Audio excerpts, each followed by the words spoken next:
ശബരിമലയിൽ നിന്ന് വീണ്ടും നമുക്ക് അറിയാ കഥകളൊക്കെയാണ് ഇങ്ങനെ വന്നുകൊണ്ടിരിക്കുന്നത്. സ്ട്രോങ് റൂമിനകത്ത് പോലും ഒരുപാട് കാര്യങ്ങൾ നഷ്ടപ്പെടാനുള്ള സാധ്യത തന്നെയുണ്ട്. ശബരിമല മൊത്തത്തിൽ കൊള്ളയടിക്കുക എന്നുള്ളതായിരുന്നു ലക്ഷ്യം, ഒരു പകൽക്കൊള്ള എന്ന് തന്നെ പറയാം. ഇതിനകത്ത് വേറൊരു സംശയം ഉണ്ടാകുന്നത്, നമുക്കറിയാം ശബരിമലയിൽ 365 ദിവസവുമില്ല. അതെ, നട തുറക്കാത്ത ദിവസങ്ങളാണ് കൂടുതലുള്ളത്. ഈ സമയത്ത് വേണ്ടപ്പെട്ടവർക്ക് അങ്ങോട്ടേക്ക് ചെല്ലാം, പോകാം, ഒക്കെ ആകാം. അയ്യപ്പൻ ഈ യോഗദണ്ഡും രുദ്രാക്ഷവും പമ്പ വരെ എത്തിയ സമയവുമുണ്ട്, താഴികക്കുടവും എത്തിയെന്നാണ് അറിയുന്നത്. അപ്പം ഇത് വളരെ ദുരൂഹമായിട്ടുള്ള കാര്യങ്ങളല്ലേ അവിടെ നിന്ന് വന്നുകൊണ്ടിരിക്കുന്നതല്ല. തീർച്ചയായിട്ടും. ഇപ്പോൾ ഹൈക്കോടതി ഇതിൽ നിരീക്ഷിച്ചപ്പോഴും ഈ വിഷയം ഇത്ര ഗുരുതരമായപ്പോഴാണ് നമ്മൾ മനസ്സിലാക്കിയത്, നാടൻ ഭാഷയിൽ പറഞ്ഞാൽ വ്യവസ്ഥയും ഇല്ല വെള്ളിയാഴ്ചയും ഇല്ല എന്ന് പറഞ്ഞ പോലത്തെ ഒരു പോക്കാണ് ഇപ്പോൾ നടന്നുകൊണ്ടിരിക്കുന്നത്. ഇതൊരു വലിയ കൊള്ള നടത്തിക്കൊണ്ടിരുന്ന, വർഷങ്ങളായി കൊള്ള നടത്തിക്കൊണ്ടിരുന്ന ഒരു കാര്യം ഇപ്പോൾ വെളിച്ചത്ത് വന്നു എന്ന് വേണമെങ്കിൽ പറയാം. ഇതിൻ്റെ പുറകോട്ട് പോയാൽ, പിന്നാമ്പുറത്തേക്ക് പോയി കഴിഞ്ഞാൽ അവിടെ വരുന്ന കോടികൾ പലരും അടിച്ചു മാറ്റിയിട്ടുണ്ടെന്നുള്ളതാണ്. അവിടുത്തെ കോടികൾ എത്രയാണെന്ന് 300 കോടി 400 കോടിയോളം എന്നാണ് പറയുന്നത്. അപ്പോൾ ഈ 100 കോടിയുടെ ഗ്യാപ്പ് ഇട്ടാണ് ആളുകൾ തന്നെ പറയുന്നത്. അവിടുത്തെ വരവ് എത്രയാണെന്ന് ചോദിച്ചാൽ 300 മുതൽ 400 കോടിയോളം എന്നാ പറയുന്നത്. ഒരു കണക്ക് വേണ്ടേ? കഴിഞ്ഞ വർഷത്തെ വരവ് അല്ലെങ്കിൽ എൻ്റെ മുമ്പത്തെ വരവ് ഇത്ര എന്ന് പറയാനായിട്ട് നമുക്ക് കഴിയാത്ത സാഹചര്യമാണ്. പറയും എന്ന് വെച്ചാൽ ബാക്കി കെട്ടി തിട്ടപ്പെടുത്തി കൊണ്ടുപോകുന്നതിൻ്റെ കണക്ക് പറയും. അവിടുത്തെ യഥാർത്ഥ വരവിൻ്റെ കണക്ക് 300 കോടി മുതൽ 400 കോടി. അപ്പം 100 കോടി ഇങ്ങനെ പലരും പലപ്പോഴും തട്ടാനുള്ള സൗകര്യങ്ങൾ അവിടെ ഉണ്ടാക്കി വെച്ചിട്ടുണ്ടെന്നുള്ളതാണ് നമുക്ക് വ്യക്തമാക്കേണ്ടത്, അല്ലെങ്കിൽ മനസ്സിലാക്കേണ്ടത്. ഇതെങ്ങനെ വരുന്നു എന്ന് ചോദിച്ചാൽ അതിന് അവിടെയുള്ള സ്ട്രിക്റ്റ് ആയിട്ടുള്ള മാനുവൽ നോംസ് പലപ്പോഴും പാലിക്കാറില്ല എന്നുള്ളതാണ്. അതിനുള്ള സൗകര്യവുമില്ല. കാരണം 3 കോടി 4 കോടി ജനങ്ങൾ വരികയാണ്.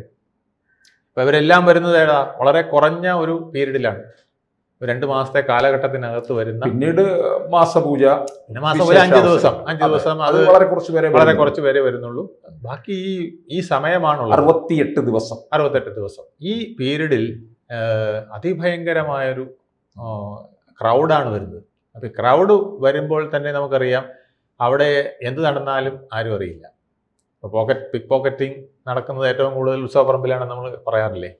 കാരണം അവിടെ അങ്ങനെയാണ്. ഉത്സവപ്പറമ്പെന്ന് പറഞ്ഞാൽ പിന്നെ അവിടെ യാതൊരു വ്യവസ്ഥയുമില്ല. ഭക്തി കൊണ്ട് ഇങ്ങനെ ആളുകൾ മതിമറന്ന് ദൈവത്തിന് മുമ്പിൽ അങ്ങനെ നിൽക്കുന്ന സമയത്ത് നിങ്ങളുടെ പോക്കറ്റിൽ നിന്ന് എന്താ അടിച്ചുകൊണ്ട് പോയാലും അറിയില്ല എന്ന് പറഞ്ഞ പോലെ ഇപ്പം അയ്യപ്പന് കൊടുക്കുന്ന നിവേദ്യങ്ങൾ, അയ്യപ്പന് കൊടുക്കുന്ന ഭക്തിപൂർവ്വം കൊടുക്കുന്ന പണം അല്ലെങ്കിൽ സ്വർണം, ഇതൊക്കെ തട്ടിക്കൊണ്ടു പോകാനുള്ള സൗകര്യങ്ങൾ അവിടെ എല്ലാ നിയമങ്ങളെയും കാറ്റിപ്പറത്തിക്കൊണ്ടുണ്ടാവുകയാണ്.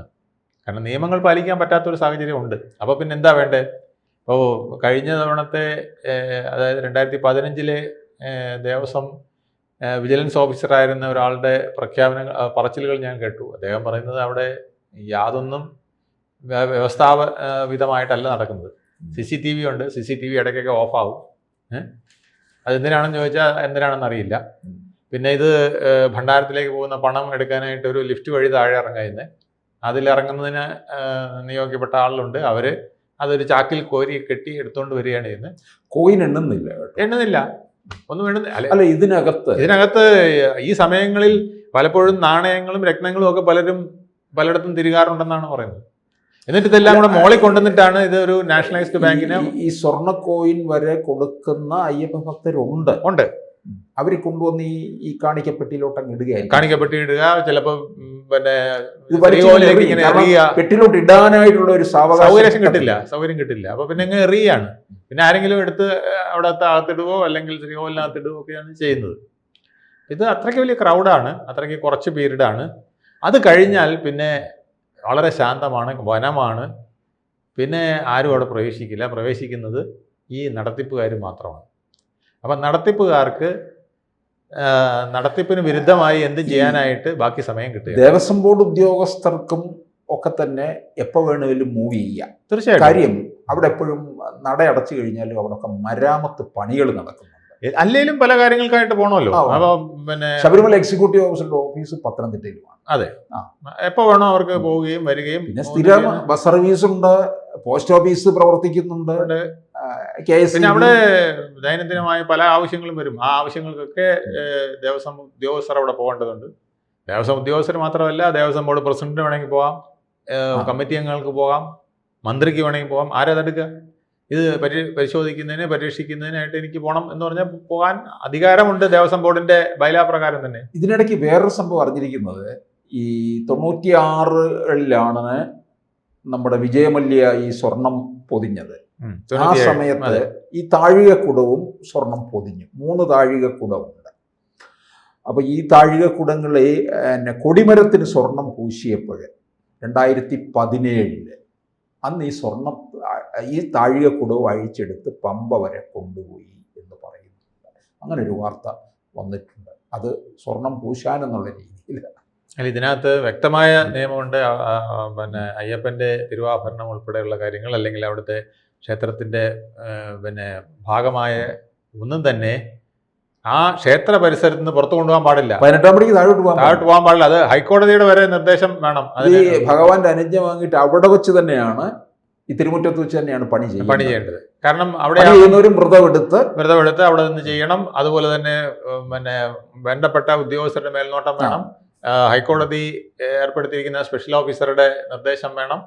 അദ്ദേഹത്തിന്റെ സാന്നിധ്യമോ അല്ലെങ്കിൽ അദ്ദേഹത്തിന്റെ നിർദ്ദേശമോ അദ്ദേഹത്തിന്റെ മേൽനോട്ടത്തിന് വേറൊരാളെ വെക്കുകയോ എന്തെങ്കിലുമൊക്കെ ചെയ്തുകൊണ്ട് വേണം ചെയ്യാൻ. ഇതെല്ലാം കാറ്റിൽ പറത്തിക്കൊണ്ടല്ലേ ചെയ്തിരിക്കുന്നത്.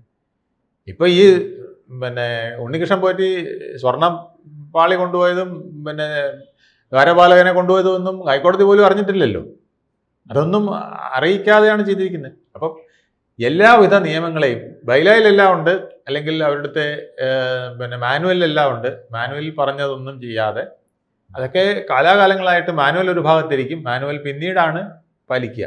സർക്കാരിൽ പല നിയമങ്ങളും അങ്ങനെയാണ്. ആദ്യം തോന്നിയ പോലെ ചെയ്യും, പിന്നെ ബുക്ക് എടുത്തിട്ട് അതിൻ്റെ നിയമത്തിനനുസരിച്ച് ഇതിനെ ചിട്ടപ്പെടുത്തും. അത് ഇപ്പോൾ ഗുരുവായൂർ പിന്നെ ശബരിമലയിലും നടന്നുകൊണ്ടിരിക്കുകയാണെന്നുള്ളത് സത്യം. ഇത് എവിടെയൊക്കെ കൂടുതൽ നടവരവുണ്ടോ, കൂടുതൽ വരുമാനമുണ്ടോ, അവിടെയൊക്കെ നടക്കും. ഇത് ഗുരുവായൂർ അമ്പലത്തിൽ അധികം നടക്കാത്തതിന് കാരണം ഗുരുവായൂർ അമ്പലത്തിൽ എപ്പോഴും ആളുണ്ട്. 360 ദിവസം തുറന്നിരിക്കുന്നു. 360 ദിവസം തുറന്നിരിക്കുകയാണ്. അപ്പൊ രാത്രി നട അടയ്ക്കുമ്പോൾ തന്നെ അവിടെ അടുത്ത പിന്നെ പ്രാർത്ഥനയ്ക്കായിട്ടുള്ള ആളുകൾ അവിടെ ക്യൂ തുടങ്ങിക്കഴിഞ്ഞു. പ്രഭാതത്തിലേക്ക് ഉള്ള പരിപാടികൾക്കായിട്ടുള്ള ക്യൂ അവിടെ വന്നു കഴിഞ്ഞു. അപ്പോൾ ഇവിടെ പലപ്പോഴും പലർക്കും അങ്ങനെ വലിയ വിലപിടിപ്പുള്ള സാധനങ്ങളൊന്നും എടുത്തുകൊണ്ട് പോകാൻ അത്ര പറ്റില്ല. എന്നാൽ തന്നെ അവിടെയും ഒരുപാട് അപാകതകളുണ്ട് എന്നുള്ളതാണ് അറിയുന്നത്. പിന്നെ ശബരിമല ശ്രീകോവിലില് ഈ നട അടച്ചു കഴിയുമ്പോൾ അയ്യപ്പനെ യോഗദണ്ഡും രുദ്രാക്ഷവും അണിയിച്ചിരുത്തുന്നുണ്ട്. അതുവരെ പിന്നെ സ്വർണം കിട്ടിക്കാനെന്നും പറഞ്ഞ് അവിടുന്ന് മാറ്റിയിട്ടുണ്ട്. പത്മകുമാറിന്റെ മകനാണ് ആ ജോലി ചെയ്യിപ്പിക്കുന്നതെന്നും പറയുന്നു. അത് പിന്നെ വളരെ എളുപ്പമാണല്ലോ വിചാരിച്ച് ഞാൻ ചെയ്തെന്നാണ് ശ്രീ പത്മകുമാർ പറയുന്നത്. പക്ഷെ അങ്ങനെ ചെയ്യാനുള്ള ഒരു സാധനമല്ലല്ലോ അതൊക്കെ. അല്ല, ഈ അവിടെ വിട്ടുപോകാൻ പാടില്ലല്ലോ. കാരണം ഇത് അയ്യപ്പ പോകുന്നത് മാത്രമല്ല, അങ്ങനെ എനിക്ക് സൗകര്യമുണ്ട്. ഇപ്പൊ ഒരു ദേവസ്വം ബോർഡ് പ്രസിഡന്റിനോ അല്ലെങ്കിൽ അവിടുത്തെ മന്ത്രിക്കോ അല്ലെങ്കിൽ അംഗങ്ങൾക്കോ സൗകര്യം തോന്നി, ഇത് എളുപ്പമുള്ള കാര്യമല്ല, ഇത് ഞാൻ തന്നെ അങ്ങ് ചെയ്തേക്കാം, അല്ലെങ്കിൽ എൻ്റെ മോനെ കൊണ്ട് ചെയ്യിക്കാന്ന് വിചാരിക്കുന്നതല്ലല്ലോ അവിടുത്തെ രീതികൾ. ഇതിനൊക്കെ മാനുവലും പ്രൊസീജിയറും അവിടെ ഉണ്ട്. ആ പ്രൊസീജിയർ പാലിക്കാതെ ചെയ്തിട്ട് പിന്നെ അത് ഞങ്ങൾ എളുപ്പമാണെന്ന് വിചാരിച്ച് അങ്ങനെ ചെയ്തു, അല്ലെങ്കിൽ അതിൽ വേറൊരു അപാകത ഇല്ലാത്തതുകൊണ്ട് ഞങ്ങൾ ചെയ്തു എന്ന് പറയുന്നത് ഒരിക്കലും ന്യായീകരിക്കാവുന്നതല്ല. പ്രത്യേകിച്ച് ഇത്രയും വലിയ ഗുരുതരമായ പ്രശ്നങ്ങൾ ഉണ്ടായിരിക്കും. എനിക്ക് തോന്നുന്നു പിന്നെ കേന്ദ്രം ഇതിനകത്ത് ഇടപെടേണ്ട ഒരു സമയം. തീർച്ചയായിട്ടും ഇതിനകത്ത് ഇവിടെ മാത്രമല്ല, അതായത് ഇതുപോലെ വലിയ നടവരവുള്ള എല്ലാ ക്ഷേത്രങ്ങളുടെയും ഒരു പ്രത്യേക നിയമം ആവശ്യമാണ്. അതായത് പരിരക്ഷിക്കാൻ പറ്റാത്ത ക്ഷേത്രങ്ങൾ മാത്രം ദേവസ്വം ബോർഡിന് കൊടുത്താൽ മതി. പരിരക്ഷിക്കാൻ പറ്റുന്ന നടവരവുള്ള ക്ഷേത്രങ്ങൾ സർക്കാരിന് കൊടുക്കരുത്. സർക്കാരിന് കൊടുത്താൽ സർക്കാർ ഇതുപോലെ അടിച്ചുകൊണ്ട് പോകും. സർക്കാരല്ല, സർക്കാരിൻ്റെ ഭാഗമായി വരുന്ന ഉദ്യോഗസ്ഥർ. അപ്പോൾ സർക്കാരിന് ഇതിനകത്ത് പങ്കുണ്ടെന്ന് നമുക്ക് പറയാൻ പറ്റില്ല. സർക്കാരിൻ്റെ ഭാഗമായി വരുന്ന ഉദ്യോഗസ്ഥർ, അല്ലെങ്കിൽ മന്ത്രി, അല്ലെങ്കിൽ ദേവസ്വം ബോർഡ് പ്രസിഡന്റ് ഒക്കെ ഇതിനകത്ത് ഒരു വൻ ലോബി പ്രവർത്തിച്ചിട്ടുണ്ട്. തീർച്ചയായിട്ടും. അല്ലാതെ ഒരു ഉദ്യോഗസ്ഥന് ഒരിക്കലും തെറ്റ് ചെയ്യാൻ കഴിയില്ല. ഉണ്ണികൃഷ്ണൻ പോറ്റി എന്ന് പറയുന്നത് ഇങ്ങേ അറ്റത്തെ ഒരാൾ മാത്രമാണ്. ഉണ്ണികൃഷ്ണൻ പോറ്റിക്ക് പമ്പ കടന്ന് അപ്പുറത്ത് പോകാൻ പറ്റില്ലല്ലോ. ഉദ്യോഗസ്ഥരുടെ സംരക്ഷണവും താല്പര്യവും ഇല്ലെങ്കിൽ ഈ പിന്നെ ഭക്തനായിട്ട് പോവാം. അത് ആ പിന്നെ നമ്മൾ പറഞ്ഞ ഈ ഭക്തിസാന്ദ്രമായി പോകാൻ പറ്റുന്ന കാലഘട്ടത്തിൽ മാത്രമേ പറ്റൂ. ആദ്യത്തെ 5 ദിവസം അല്ലെങ്കിൽ മകരവിളക്കിൻ്റെ മുമ്പുള്ള കുറേ ദിവസങ്ങൾ ഇതൊക്കെ അവിടെ പറ്റുള്ളൂ. അത് കഴിഞ്ഞ് ഉണ്ണികൃഷ്ണൻ പോറ്റിക്ക് ഏത് തോന്നുന്ന ദിവസവും പോകണമെങ്കിൽ അതിന് ആരോ ഒത്താശ ചെയ്ത് കൊടുക്കുന്നുണ്ട്. അവിടെ കയറുന്നതിനുള്ള സൗകര്യം ചെയ്ത് കൊടുക്കുന്നു. ഒരു പരികർമ്മിയുടെ റോള് കൂടിയാണ്. അപ്പൊ ഈ മേൽശാന്തിമാരുള്ളത് മാളികപ്പുറത്തും സന്നിധാനത്തും പുറപ്പെടാ ശാന്തിമാരാണ്.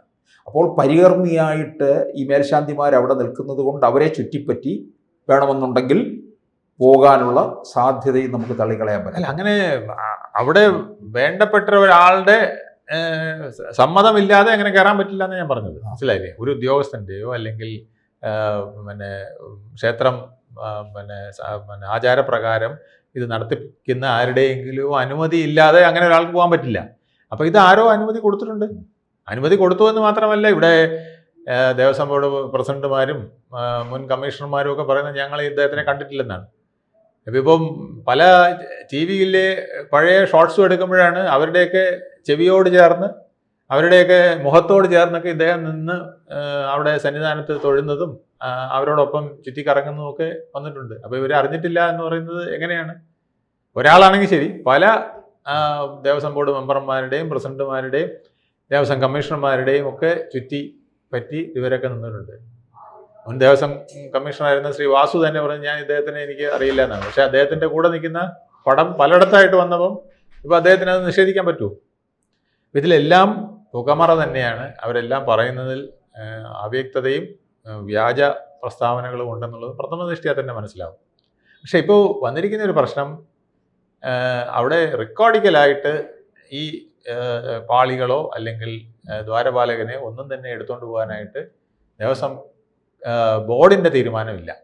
അപ്പോൾ ദേവസ്വം ബോർഡിലെ അംഗങ്ങളോ പ്രസിഡന്റോ അതിൽ നിന്ന് മുക്തമാകുന്ന വിധത്തിലാണ് ഇപ്പോൾ സ്റ്റേറ്റ്മെൻറ്റ് വിജിലൻസുകാർ കോടതിയിൽ കൊടുത്തിരിക്കുന്നത്. ഇനി കോടതിയോ അല്ലെങ്കിൽ SIT ആണ് ഇതിനെ കൂടുതൽ എൻക്വയറി ചെയ്ത് ഇതിനപ്പുറം പോയി വേറെ എന്തെങ്കിലും തെളിവുകൾ ഉണ്ടാക്കിയെങ്കിൽ മാത്രമേ ഈ ദേവസ്വം ബോർഡിൻ്റെ പ്രസിഡന്റിലേക്കോ കമ്മിറ്റി അംഗങ്ങളിലേക്കോ എത്താൻ കഴിയൂ.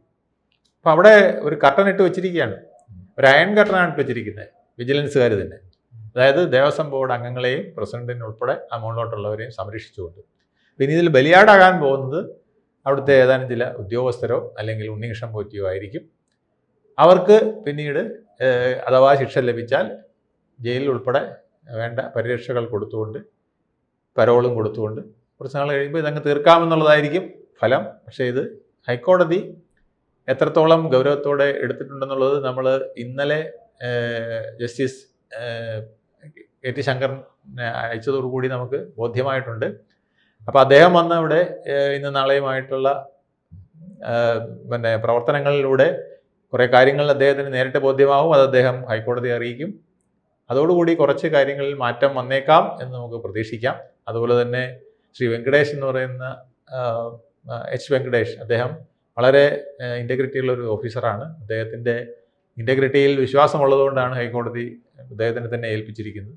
അപ്പോൾ അദ്ദേഹത്തിൻ്റെ ഭാഗത്തു നിന്നും അത്തരത്തിൽ ഇതിൻ്റെ ഉദ്യോഗസ്ഥർക്ക് അപ്പുറം പോകാൻ എത്രത്തോളം കഴിയുമെന്നുള്ളത് കണ്ടറിയേണ്ടതാണ്. അത് കഴിഞ്ഞാൽ മാത്രമേ ഇതിൻ്റെ യഥാർത്ഥ പ്രതികളിലേക്ക് നമുക്ക് എത്താൻ കഴിയൂ. ഇപ്പോൾ ഗൂഢാലോചന നടത്തിയവർ ഒരു സ്ഥലത്തിരിക്കുകയും ഗൂഢാലോചന നടത്തി ഇരകളാക്കി കുറച്ച് പണി ചെയ്യിക്കുന്നവരുടെ മാത്രം പിടിക്കുകയും ചെയ്യുന്ന ഒരു സാഹചര്യത്തിലേക്കാണ് പോകുന്നത്. അപ്പോൾ ഗൂഢാലോചന നടത്തിയവരിലേക്ക് എത്താൻ കഴിയുമോ? SITക്ക് അത് കഴിയുമോ? ഹൈക്കോടതിക്ക് അത് കഴിയുമോ? അതാണ് ഇപ്പോഴത്തെ ചോദ്യം.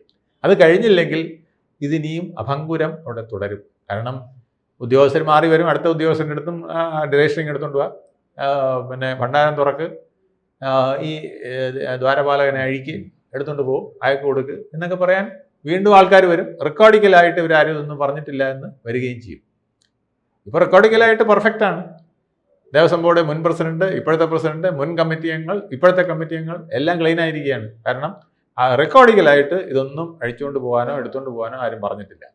പിന്നെ എങ്ങനെ ചെയ്തു എന്ന് ചോദിക്കുമ്പോൾ ഇതിൽ ചെമ്പാണെന്നോ സ്വർണം പൂശിയതാണെന്നോ ഒക്കെ എഴുതി പിന്നെ മാസ്റ്റർ തയ്യാറാക്കിയവർ അകത്താവും. ബാക്കി ആർക്കും ഇതിൻ്റെ ഉത്തരവാദിത്തം ഇല്ലാതെ വരും. പിന്നെ ഡയറക്റ്റായിട്ട് വന്നുകൊണ്ട് ഉണ്ണികൃഷ്ണൻ പോറ്റിക്കും ചിലപ്പോൾ പൂട്ട് വീഴും. ബാക്കി ആർക്കും ഇതിൽ ഉത്തരവാദിത്തം ഇല്ല എന്ന് വരും. അങ്ങനെ വന്നാൽ ഇനിയും ഈ കൊള്ള തുടരാനുള്ള അവസരമായിരിക്കും ഉണ്ടാകുക. അതുകൊണ്ടാണ് ഞാൻ പറഞ്ഞത് SITക്കോ അല്ലെങ്കിൽ ഹൈക്കോടതിക്കോ ഇതിൻ്റെ അപ്പുറം കടന്നു പോകാൻ കഴിഞ്ഞാൽ, ഗൂഢാലോചന നടത്തിയവരിലേക്ക് പോകാൻ കഴിഞ്ഞാൽ മാത്രമേ ഇതിനകത്തൊരു വഴിയുള്ളൂ, ഇതിനകത്തൊരു അന്ത്യമുണ്ടാകുന്നതിനുള്ള ശ്രമം നടത്താനെങ്കിലും പറ്റുള്ളൂ, തൽക്കാലത്തേക്കെങ്കിലും. പക്ഷേ ഇത് പോരാ. ഹിന്ദു ക്ഷേത്രങ്ങൾ ഭക്തർക്ക് വിട്ടുകൊടുക്കുക എന്നുള്ളത് വളരെ അത്യാവശ്യമായൊരു ഘടകമാണ്. സുപ്രീം കോടതിയിൽ ഉൾപ്പെടെ കേസുകൾ നിരവധി നിൽക്കുന്നുണ്ടെങ്കിലും ഇതൊന്നും ആയിട്ടില്ല. ഇനിയെങ്കിലും സുപ്രീം കോടതിയുടെ മുമ്പാകെങ്കിലും ആരെങ്കിലും ചെന്നതിനെ കണ്ണു തുറപ്പിച്ച് ഇത്തരം പ്രശ്നങ്ങൾക്ക് പരിഹാരം ഉണ്ടാക്കിയില്ലെങ്കിൽ ബാക്കി ആരുടെയും പ്രശ്നമില്ല. ബാക്കി ഒരു മതവിഭാഗങ്ങളുടെയും, ഇന്ത്യയിൽ വിവിധ മതവിഭാഗങ്ങൾ ഉണ്ടെങ്കിലും ഇന്ത്യയിൽ ഈ ഹിന്ദുവിൻ്റെ സ്വത്ത് മാത്രമാണ്, ഹിന്ദുവിൻ്റെ ദേവാലയങ്ങൾ മാത്രമാണ് ഇങ്ങനെ ആർക്കും കയറി ദൈവവിശ്വാസിക്കും നാസ്തികനും പിന്നെ ദൈവത്തിനെ പുച്ഛിക്കുന്നവനും ഒക്കെ കയറി ഭരിക്കാമെന്നുള്ള അവസ്ഥ വന്നിരിക്കുന്നത്. ദൈവത്തിനെ പുച്ഛിക്കുന്നവൻ ഭരിക്കുമ്പോൾ തീർച്ചയായിട്ടും അവർക്ക് ദൈവത്തിലല്ല താല്പര്യം, ദൈവത്തിൻ്റെ കാണിക്കയിലായിരിക്കും താല്പര്യം. അതിനിയും തുടരും. അത് അവസാനിപ്പിക്കണമെങ്കിൽ ഒന്നുകിൽ കേന്ദ്രം നിയമം മാറ്റണം, അല്ലെങ്കിൽ സുപ്രീം കോടതിയിൽ ഇപ്പോൾ ഇരിക്കുന്ന കേസിൽ ഒരു വിധി ഉണ്ടായി ക്ഷേത്രങ്ങൾ പിന്നെ ഭക്തർക്ക് വിട്ടുകൊടുക്കുന്ന ഒരു സംവിധാനം ഉണ്ടാകേണ്ടിയിരിക്കുന്നു. അനിവാര്യമാണ്. കൂടുതൽ വാർത്തകളും വിശേഷങ്ങളും നിങ്ങളിലേക്ക് എത്താൻ ABC മലയാളം സബ്സ്ക്രൈബ് ചെയ്യുക, ബെൽ ബട്ടണും അമർത്തുക.